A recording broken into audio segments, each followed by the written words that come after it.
sprawling architectural masterpieces. Where did it all go wrong? There was that thinking that Abuja was just what we call, FCT is just Abuja, the FCC.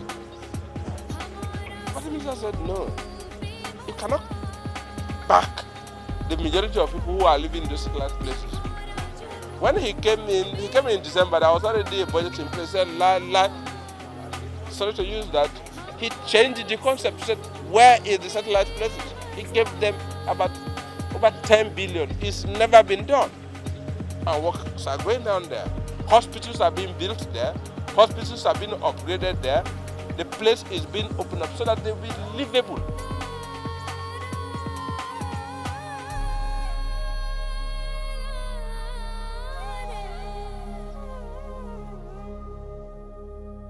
Greenhouse, all about the environment.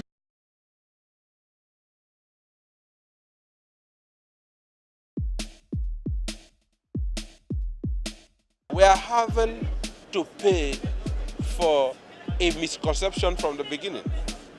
You see, Abuja was pulled out of Lagos with the idea that Lagos wasn't too much of an ideal to serve as a city for the 36 states of the Federation.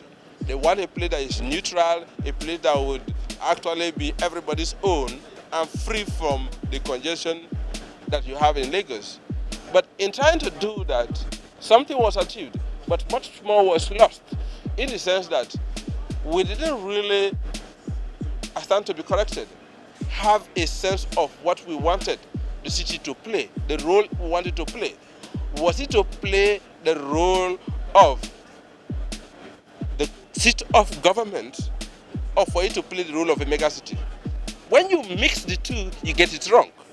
So much so that everything obviously is concentrated in Abuja, as far as I am concerned, Now we're now in the city, and the government is paying a great deal of attention in the city, leaving the satellite towns, without any attention. So that will make some people to migrate from the satellite towns to be in the city. And that made the city itself more congested. And at the end of the day, what is going to happen is going to become like Lagos. The central city, the metropolis, is going to become overcrowded. And then the facilities here will be overused. The amenities will be, like water, roads, lights, and so many other things will be put to too much use.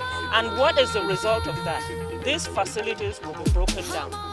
Just like, not too long ago, the transformers are already broken down. Because of the influx of people coming into Abuja, having its adverse effects on what is supposed to actually take care of them, I believe, in fact, it should be an emergency program for the government to venture into the satellite towns, give them good road networks, nice communication, good electricity supply.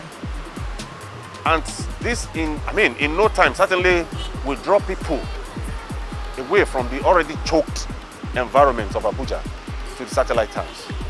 Issue of actually facing Abuja and developing it in line with the original concept. You have a road that was meant to be 10 lanes, you make 4 lanes. You build on the other ones. Peter said, no. You are having this problem because you've not kept faith with the original plan.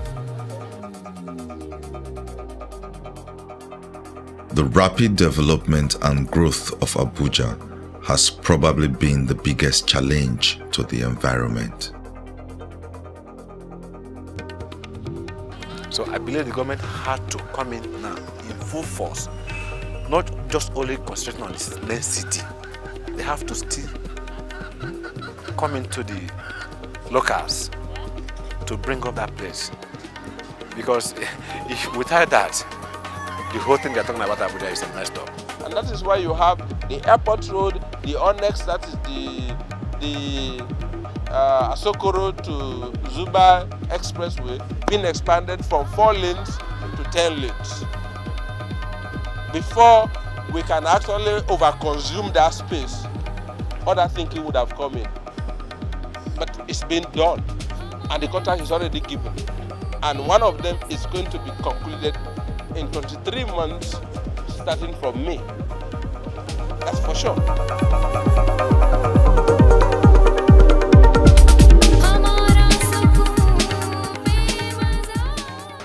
Instead of also having good road networks, nice electricity supply and water supply and communication, spread all around the satellite towns, which in itself, those are the good variables.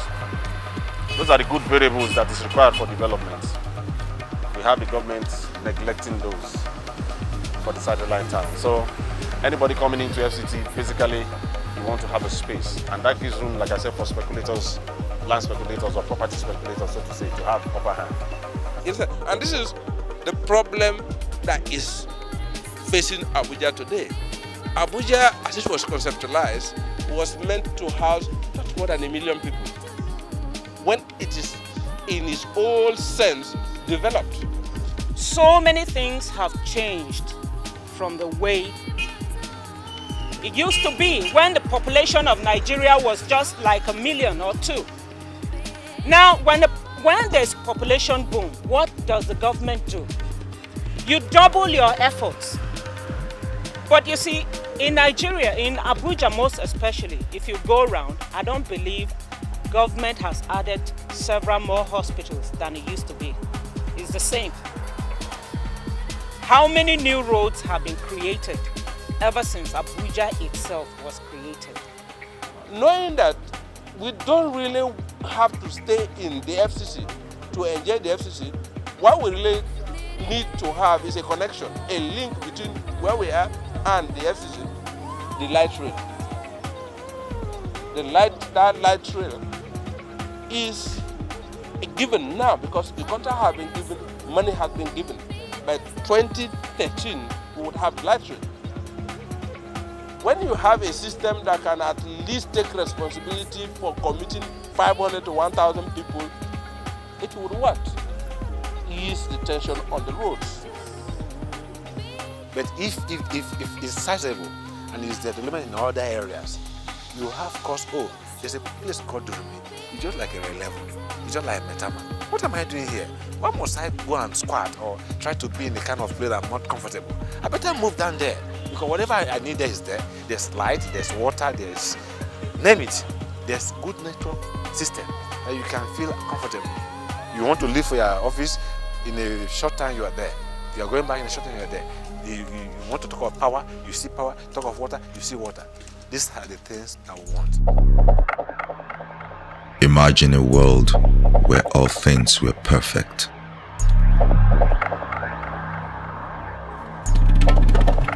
From the mountaintop to the calm waters of the sea.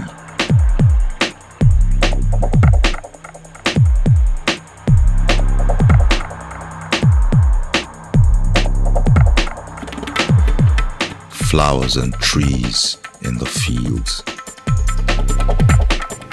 A perfect world. But there's also reality.